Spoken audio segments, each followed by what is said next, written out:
यति नरसिंहानंद सरस्वती जी महाराज, काफ़ी बार नाम तो आपने सुन ही लिया होगा। इनके द्वारा फैलाए गए विष के बारे में मैं काफ़ी बार आपको अवगत करा चुका हूँ। हर बार मैं इनकी वीडियो आपको सोशल मीडिया से उठा करके इनके मकसद को, इनके समीकरणों को और इनकी चाल को बेनकाब करके आपके सामने रखता हूँ।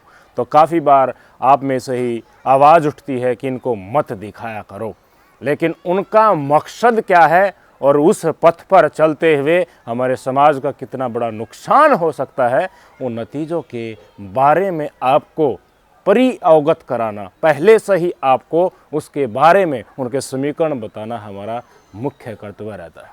अब इन्होंने सारी सीमाएं लांघ दी है।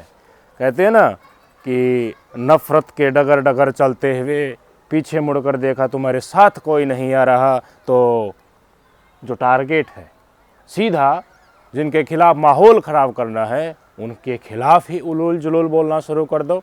इन्होंने क्या क्या टिप्पणी अतीत में नहीं की है मुझे बता दीजिए, इस्लाम धर्म के ऊपर, मुसलमानों के ऊपर, और मुसलमानों का भय हिंदुओं को दिखाकर किन मुद्दों का ये व्यक्ति आगे लाता है। बहन बेटियों के साथ बलात्कार होंगे, कत्लेआम तुम्हारा किया जाएगा, मंदिर मस्जिद को तोड़ दिया जाएगा, इस्लाम और मोहम्मद साहब के ऊपर तीखी टिप्पणी करने वाला, तीखी से तीखी टिप्पणी करने वाला यति नरसिंहानंद सरस्वती जी महाराज के प्रवचन आपने कई बार सुने होंगे।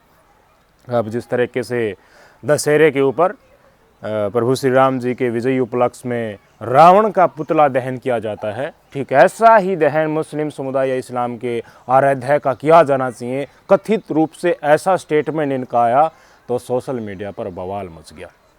मुस्लिम समुदाय के व्यक्ति कह रहे हैं कि हम सब कुछ सहन कर सकते हैं, लेकिन नबी की गुस्ताखी कभी सहन नहीं कर सकते, इसलिए सड़कों के ऊपर वो लोग उतर आए।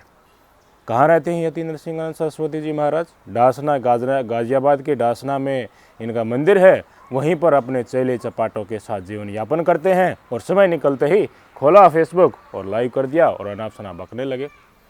जगह जगह धर्म संसद लगाई जाती है, इनको बुलाया जाता है महाराज जी को। मैं बार बार आपको कहता हूँ कि नफ़रत सत्ता संरक्षित है। इन्होंने उलूल जुलूल बातें जितनी भी अतीत में की है इस्लाम धर्म के प्रति, कि ये तो देखिए पत्थरबाजों का, आतंकवादियों का गिरोह है, कोई धर्म वर्म नहीं है मोहम्मद साहब के प्रति, लेकिन कभी कोई इनके ऊपर कार्रवाई होती हुई आपने देखी? मैं बताना चाहूँगा कि ये व्यक्ति ऑलरेडी हेट स्पीच के मामले में जमानत के ऊपर है और इस बार भी AIMIM असदुद्दीन ओवैसी की पार्टी और उनके कार्यकर्ताओं ने अहम भूमिका निभाई है। जब पिंकी भैया, दक्ष चौधरी लठ लेकर मुसलमानों को बांग्लादेशी रोहिंग्या बताकर दौड़ा रहे थे, उसी समय पर भी MIM आ गया था। रामगिरी महाराज का मसला जो उन्होंने नबी की शान में गुस्ताखी का आरोप उनके ऊपर लगा, तो यहीं MIM संस्था सामने आई थी। चाहे मध्य प्रदेश की घटना, जितने भी हेट स्पीच की घटना रिसेंटली हमने देखी, MIM मुख्य भूमिका निभाता है। और अब की बार भी खुद असदुद्दीन ओवैसी साहब ने और उनकी पार्टी ने FIR दर्ज कराई है यति नरसिंहानंद महाराज जी के खिलाफ, तेलंगाना के हैदराबाद से, और हेट स्पीच के मामले में इनके खिलाफ FIR दर्ज हुई है। और जो इनकी वीडियो ट्रैवल कर रही थी, जिसको शेयर किया जा रहा था, उसको दिखाकर तथाकथित नफरतबाज ठेकेदार कह रहे थे कि ये तो इन्होंने सही ही कहा है। उस वीडियो को भी सोशल मीडिया पर हटाने के निर्देश दिए जा चुके हैं। हम उनके वर्डिंग जो थे वो एक्सप्लेनेशन के तहत आपको बता रहे हैं। ओवैसी साहब ने बड़ी तल्ख टिप्पणी इसके ऊपर की और उन्होंने गुस्सा जताया है, नाराज़गी जताई है कि किस तरह रावण से आप कंपैरिजन कर रहे हैं, और दहन के मतलब जलाने के लिए मुस्लिम समुदाय में तो दफनाया जाता है, कोई व्यक्ति अपनी उनकी उम्र पूरी हो जाती है, कुछ दुखद हादसा हो जाता है, और आप देखिए सारे संस्कारों का, उनकी मान्यताओं का और उनके जो मोहम्मद साहब हैं उनके लिए इतनी निजता, निमनता का स्तर सुन लीजिए। अरे इसको अरेस्ट करिए, शांति बहाल होती, शांति और मजबूत होती। शांति तो है। आप बताइए कि दशहरा में रावण का पुतला जलाते, ये कहाँ से बात आ रही है? हम तो हमारे जो मुसलमानों में जो लोग इंतकाल कर जाता उनको हम दफनाते हैं, जलाते नहीं हम लोग। ये हमारा रिलीजियस ड्यूटी है। और आप हमारे प्रॉफिट मोहम्मद सल्लल्लाहु अलैहि वसल्लम के बारे में, जिसके बारे में महात्मा गांधी ने क्या कहा था, पढ़ लो आप। ये क्यों बक रहे हैं, चाहे महाराष्ट्र हो या गाजियाबाद दासना हो? इसलिए कि बीजेपी और सरकार उनके साथ है। मसला क्या है बाबू भैया? अब नफ़रत के ऊपर ही तो सब कुछ टिका हुआ है।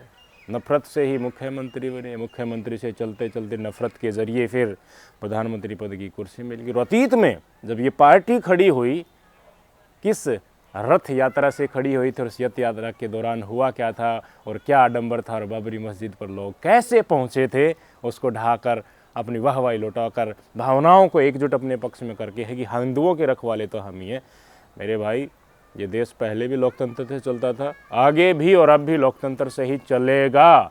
कितना ही अपने आप को आप तानाशाही स्वरूप में दिखाने की कोशिश कीजिए, ताकत नहीं मिल रही तो ताकत को हथियाने की कोशिश कीजिए, लेकिन जनता के पास सबसे बड़ी ताकत होती है। अब जा रहे हैं ना फटाफट, अभी 2 दिन बाद नतीजा आए जाएंगे हरियाणा के भी और उत्तर प्रदेश के उपचुनाव के भी, और महाराष्ट्र के नतीजे तो आप सबको पता ही है। हरियाणा के एग्जिट पोल में पता चली गया होगा, कांग्रेस पार्टी आ रही है पूर्ण बहुमत के साथ। जम्मू कश्मीर के पता चली गया होगा। सभी राज्यों से धीरे धीरे भाई साहब इनका बोरिया बिस्तरा सिमट रहा है, लेकिन इनकी राजनीति और सत्ता की कुर्सी जो भोगी, वो जिस रास्ते के चलते आई थी उस रास्ते से भटक नहीं रहे हैं, उस रास्ते को छोड़ने का मन नहीं कर रहा है, विश्वास नहीं हो रहा है कि इनकी नफरत के जाल में आम हिंदू आजकल फंस नहीं रहे। कोशिशें तो यही रहती है कि अनाप शनाप बात करके हिंदू समुदाय के लोगों को इकट्ठा करके उनको जागृत करके उनको वोट अपने बैंक पक्ष में लेकर आए, हिंदुओं को डराएं।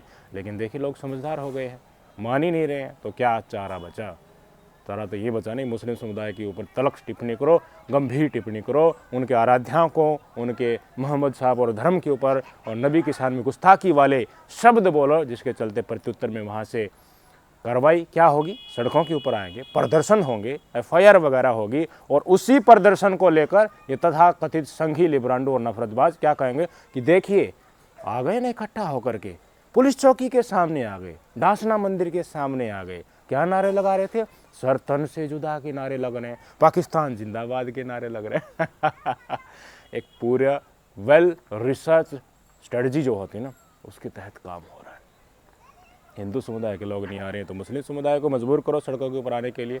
अरे ये बोलो ना, सीधा मोहम्मद साहब के प्रति बोलने लग जाओ, फिर तो आएंगे ना। आ नहीं रहे थे अब तक, लोग ऐसे ही टाल मटोल रहे थे इनको। इन्होंने अतीत में बहुत सारी हेट स्पीच दी है, नफरत फैलाई है, लेकिन इग्नोर करके छोड़ दिया जाता है। पता है किस कैटेगरी के आदमी हैं, कौन है, क्या है और कितना हिंदुत्व के वास्तविक रक्षक हैं, मुझे बताइए। मैं बार बार आपसे पूछता हूँ, मुसलमान कहाँ जाएंगे इस देश के? इस देश के मुसलमान इस देश में ही रहेंगे। हमें जीना सीखना होगा। कट्टरपंथी दोनों तरफ है, मैं ये बात मानता हूँ, आप भी मानते होंगे।